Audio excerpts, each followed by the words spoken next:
Judinet Ardilo Santos, BSN, major in English, SC11, San Narciso, Quezon.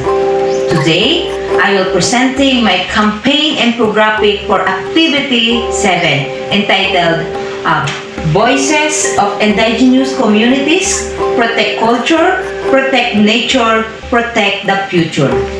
So, I choose this design because I wanted to create something simple but meaningful. I use earth tone colors, traditional inspired elements, and illustrations of indigenous people to present their identity, culture, and strong communications with nature.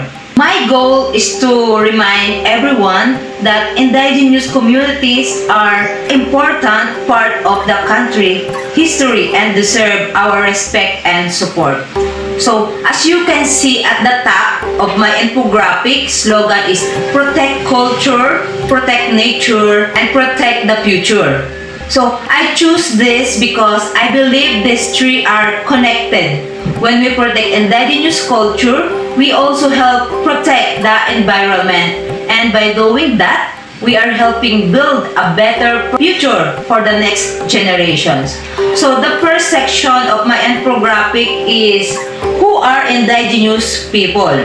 Indigenous people or IPs are the first inhabitants of many parts of the Philippines.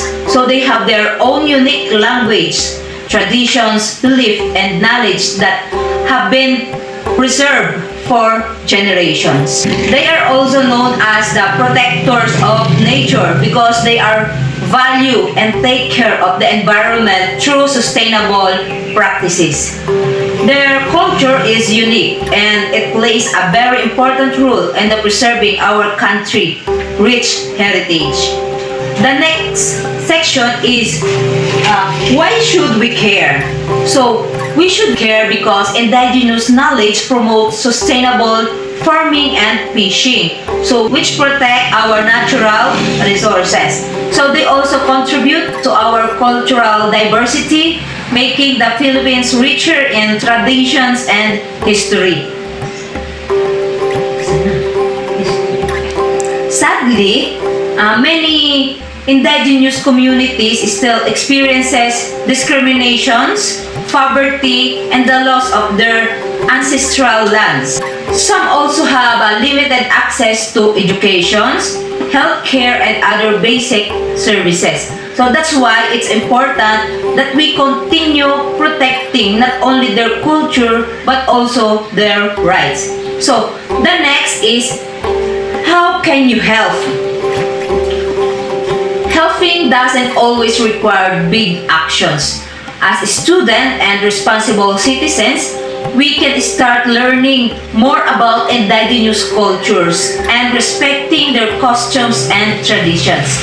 So we can also support their local products and livelihoods, participate in environmental and cultural preservation activities, and we use social media to spread awareness. Even small actions can inspire others to appreciate and support indigenous communities. The next part is call to action, which says our culture is our identity. Our environmental is our responsibility. Let us protect both of the standing and indigenous people and supporting sustainable communities. This is the main message of my campaign. I want people to realize that protecting indigenous communities is not only about preserving their traditions. It's also about protecting our environment, respecting human rights, and valuing the diversity that make the Philippines unique. At the bottom of my infographic, I include hashtags such as hashtag respect indigenous peoples, hashtag preserve cultures, protect natures, support farmers and fishers, and one community, one future. This hashtag encourage everyone, especially the youth, to become more aware and take part in promoting culture's preservations and environment protection.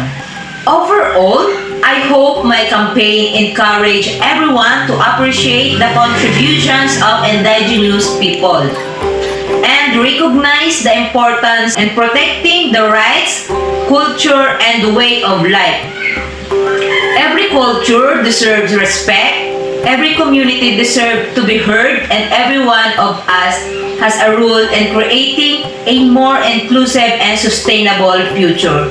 Again, my campaign reminds us to always remember, protect culture, protect nature, protect the future. Thank you for listening and have a wonderful day.